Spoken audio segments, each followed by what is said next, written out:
best villains are awe-inspiring, sure, but they must never be more awe-inspiring than you, the big hero. Yet some games make the mistake of cranking up the villain's mystique or power or fashion sense a bit too high, resulting in an antagonist who you will always feel achieved the moral victory by dint of them being just that much cooler than you are. Damn them. Here are the bad guys who, sorry about it, were cooler than you. A hat tip to commenter the Comedy Butchers for inspiring this list, and beware spoilers for the following.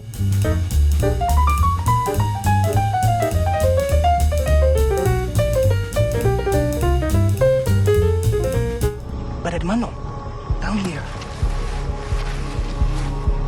Down here.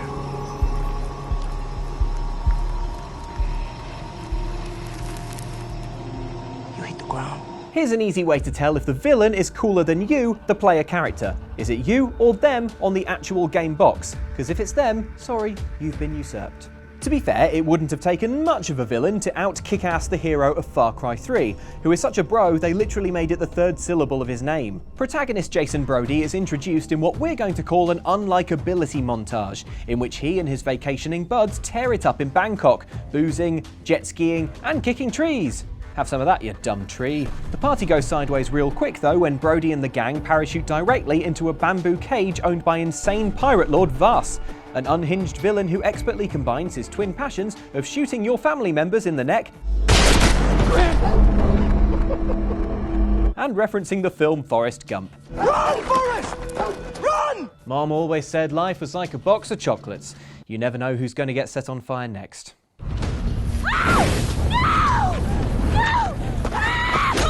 Mom was weird.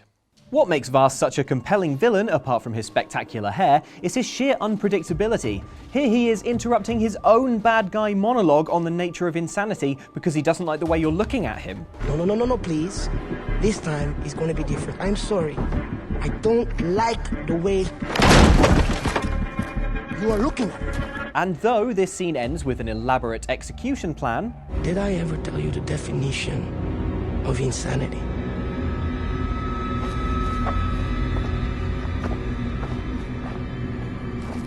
Oh, Jesus. Later, Vaas is just as happy to simply shoot you. Shockingly, the game has the temerity to kill off Vaas about 2/3 of the way through, in a lurid dream sequence of sorts, which is surely the only version of reality in which absolute lad Jason Brody could possibly get the upper hand. No, Vaas, don't go!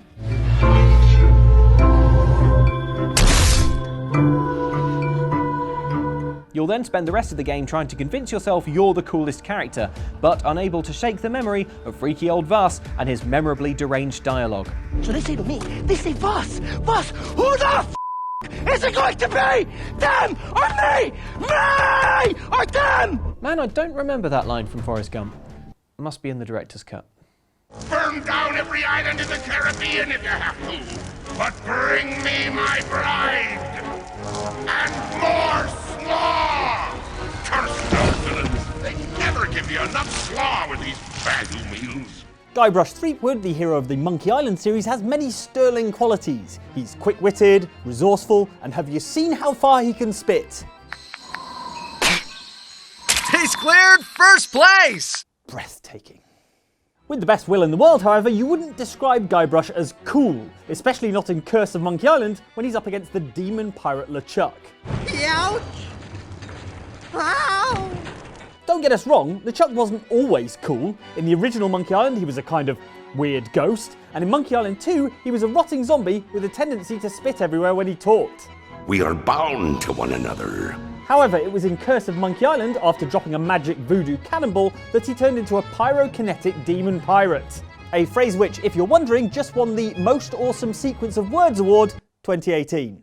In this form, LeChuck has a flaming beard, a booming demonic voice, can breathe flames, and now travels everywhere in a screaming jet of hellfire. Avast there, you lubbers! He also lives in a theme park and has an army of undead skeleton pirates that he adds to by building a hellish roller coaster of the damned that dunks living pirates in lava.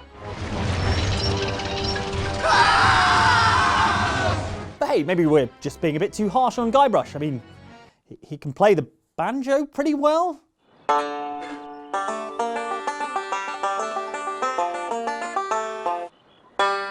on, it's a cool instrument. Alright, fine.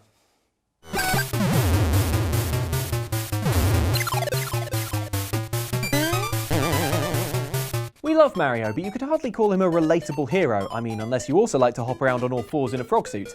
In which case, hey, you do you. No, much more likely to stir your sympathies is Wario, Mario's greedy doppelganger, who we first met in Super Mario Land 2 for the Game Boy. In the manual for that game, Golden Boy Mario explains that Wario has been envious of him since they were both boys, and has now successfully seized control of his castle, giving it what we see in the game is a frankly incredible goth makeover. Wait, Mario has a castle? I know, right? What else is he hiding? I know, right? Wario's not just got a great eye for a crenellation though, he's also gone the extra step of giving Mario's precious 6 golden coins to creatures around the world, which is exactly the kind of even distribution of wealth that Nintendo's mascot despises.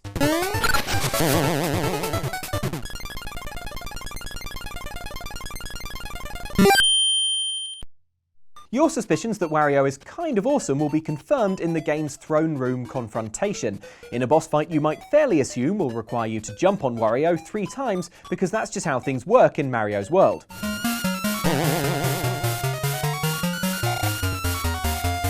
But au contraire, mon frère, because just when Wario is on the ropes, he surprises you by coming back stronger, this time with flying powers, the mad genius. Gotta respect that. And defeat him again? Bam! He's got fireballs now.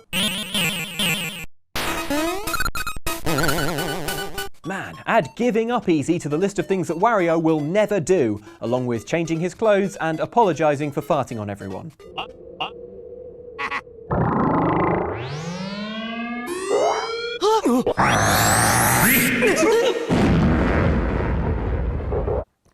That's what a real hero looks like. Your Majesty, we have an unexpected visitor. I present the lost sister of Jessamine Caldwin. Delilah Caldwin. Impossible. In the first Dishonored game, none of your enemies were real lookers. In fact, some of them were so ugly that portrait artist Anton Sokolov had to use props to try and distract people from it. What are you doing? I need the bottle to draw the eye away from Campbell. Oh, harsh. The same cannot be said for the whimsically named Delilah Copperspoon, who not only looks fabulous in her rose-themed getup, but can create her own beautiful paintings. Delilah was introduced in the Dishonored DLC, but really started to flex her villainy muscles in Dishonored 2, in which she sapped Corvo's precious void powers and stole the throne from under his daughter Emily in one fell swoop.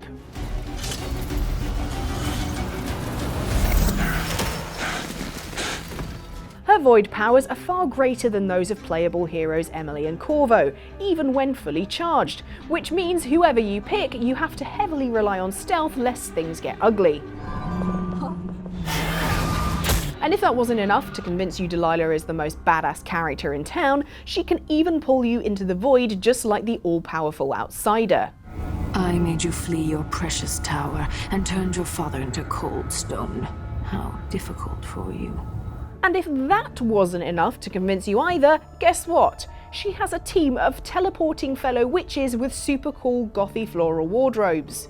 Look, Emily and Corvo, both of your looks are on point, but can we not just like add a little flower or two in there, just, you know, spruce it up, brighten it up? Everyone likes flowers, yeah? All that said, it's not like Delilah doesn't have her own weaknesses. We're thinking mainly of the one where she tends to get trapped in her own paintings for eternity. Yikes.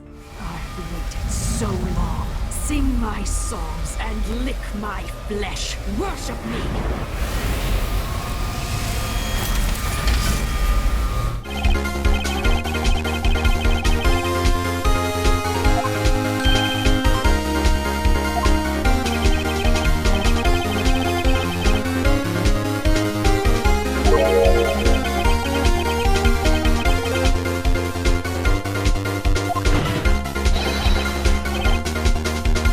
The legal profession isn't exactly famous for its fashion sense, although we would love to know how judges get their hair like that. It's a wig.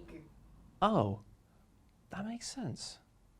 And so you might imagine that the rival lawyers you'll face in the courtroom-centric Ace Attorney series wouldn't get any flashier than Winston Payne, a prosecutor you face in the game's first trial who sweats profusely and, well, that's about the extent of his skill set, to be honest. But you'd imagine wrong, very wrong indeed, for the game's second case introduces you to your dapper legal rival, the demon attorney himself, Miles Edgeworth.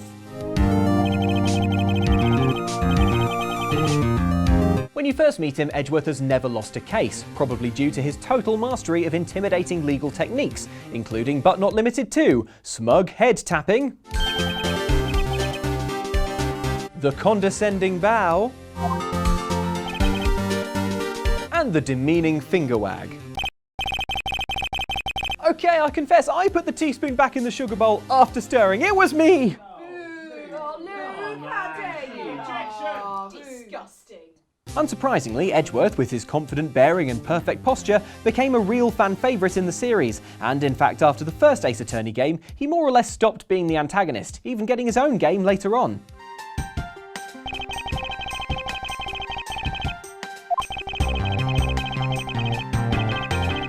Which frankly is just as well for original hero Phoenix Wright, who despite his admittedly interesting hair, will simply never have the poise or cravat game to measure up to the enigmatic Edgeworth. If you want to know how a being of such magnificent legal stature came to be, you might be interested to know that Edgeworth conducted his first trial as a schoolboy, in a classroom court set up to uncover the truth of who stole his lunch money. I want to say that no teacher should have allowed this to happen, but I also want to say, look at his little bow tie, oh, so precious. Objection!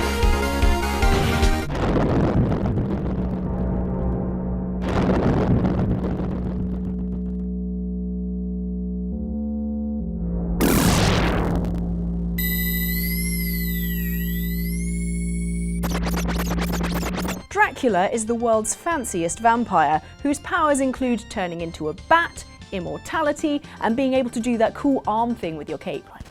Ow. This undead Transylvanian nobleman is pretty much the pinnacle of gothic mystique, so to take him on, you'd expect a game like Super Castlevania 4 to front up a similarly edgy protagonist. Or Simon Belmont. Oh god, could you at least put some trousers on? God, I see what you had for breakfast. Ugh. Don't get us wrong, Simon is pretty gnarly, and we don't just mean his always on display knees.